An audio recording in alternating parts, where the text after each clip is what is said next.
Fellow South Africans, Bagaetsu Dumelang, let me first of all thank the Chief Whip of the Majority Party for tabling this very important motion for debate in what clearly must be a very difficult time for his party at this time. I think it's indeed crucial that we take stock of where we are as a nation following the local government elections on the 3rd of August. Because make no mistake, South Africa woke up to a different country on the 4th of August. On the 11th of August, Patricia de Lille was re-elected Mayor of Cape Town after the DA won 66.61% of the vote. And on Thursday, our former leader in this parliament, Ethel Trollip, was elected unopposed as Mayor of Nelson Mandela Bay.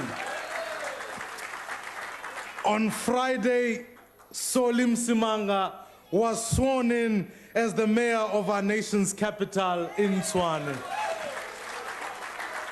And I've also just returned from our economic heartland, Johannesburg, where we witnessed the election of Herman Mashaba as mayor last night. Fellow South Africans, this caps the election of opposition-led governments in towns and villages across the country, from Kouga in the Eastern Cape to Mokgopong in Limpopo and to Metsimaholo in the Free State. So let me take this opportunity to thank, from the bottom of my heart, to thank every South African who voted for change in this election. Rea leboga, enkosi, siyabulela. You showed us indeed what we are capable of as a nation. You showed us that in fact when things go wrong, we have the capacity to choose a different path. And in fact, it is indeed fitting to evoke the memory of Utatu Nelson Mandela, who once said, "May our choices reflect our hopes, not our fears." In this election, millions of voters chose hope over fears. They refused to succumb to the divisive race-based rhetoric because they know that we are better together. So to my ANC colleagues on this side of the House, the lesson of this election is very clear. Never take voters for granted. The voters are watching us and they will throw us out of office if we disrespect them. And I also want to say to our dear colleagues in the 33 governments we now lead, let us never arrogantly claim that we have a divine right to rule or that we will govern until Jesus comes back. Let us govern with grace and humility. Let us listen to the people who put us into power. Let us do our best at all times for all the citizens of our country. Let us never take voters for granted. Madam Speaker, now that the dust has settled, we can start to look ahead to the future. This election is a tipping point that heralds the complete realignment of our politics. The age of arrogant, dominant party is over. A new dawn of vibrant, multi-party politics is upon us. And this election, we have sown the seeds for victory over our enemies in the next coming years. And when I say our enemies, I'm not referring to any particular person or any particular party. Because for us, politics has never been about that. When I say enemies, I refer to the triple-headed monster of poverty, inequality, and corruption. These are our sworn enemies, and we will keep fighting until they have been defeated. Fellow South Africans, let us never compete for power for its own sake. The DA will always remember that power is a means to an end, a tool that if used wisely with humility really can bring change for all the people of South Africans. Ke a leboga, enkosi, siyabulela.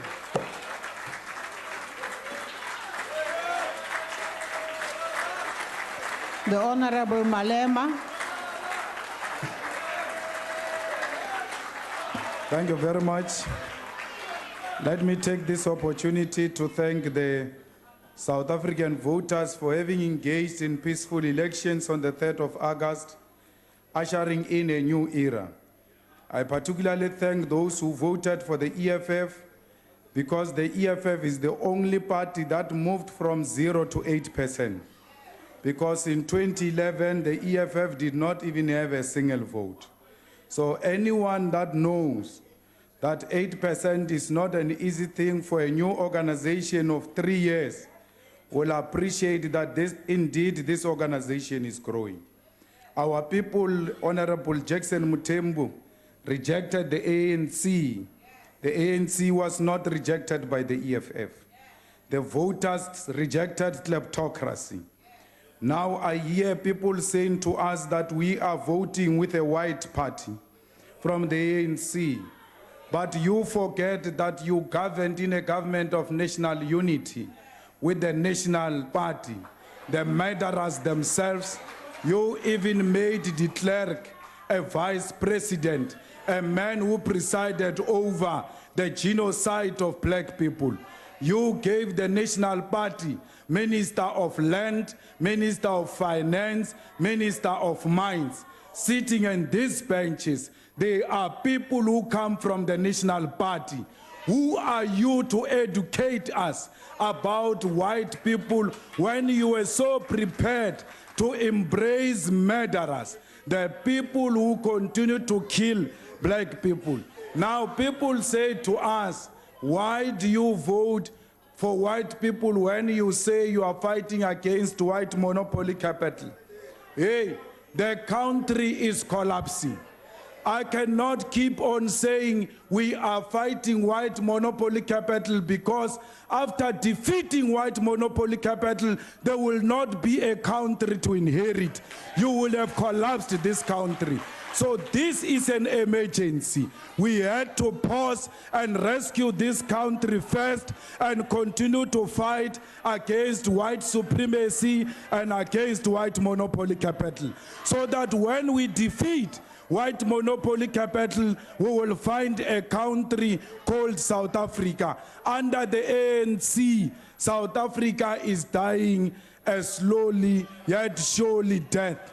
We will not vote for a party presided over by a person who defied the Constitution. We will not vote for a party that still subjects our people to the sheikhs. We will not vote for a party that has collapsed the health system in South Africa, collapsed the education system in South Africa, a party that has been captured by the Guptas. All of you are in the pockets of one family called the Guptas. If you want the votes, go to the Guptas, they will give you the votes. We don't vote for crooks. We don't vote for kleptocracy. We will not vote for a party that is going to pass nuclear deal, which is going to collapse this country, a nuclear deal which is going to take social grants from our people, which is going to take pensions, including the service delivery money. This is the party seated here under Cyril Ramaphosa, which killed our people in Marikana. We will never vote for you in the name of the people of Marikana. Our people still don't have sanitary towels. Our people still don't have water and flushing toilet. Yet you are the most powerful party. You failed to deliver those things to our people. Zuma wants to enrich his family and himself. He will never get our vote. We are here today to say to you, take your ministers who are Instagram celebrities to go and vote for you and campaign for you to get the votes. Don't blame it on the EFF. It is of your own making. you've got yourself to blame.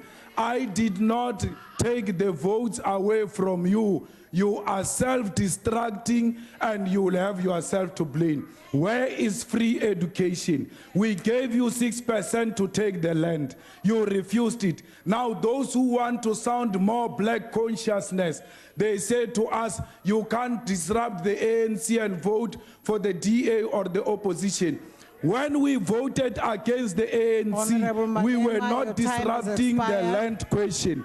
When we were voting against the ANC, we were not disrupting any black agenda. So you can jump into the nearest hell. The Honorable Sengwa.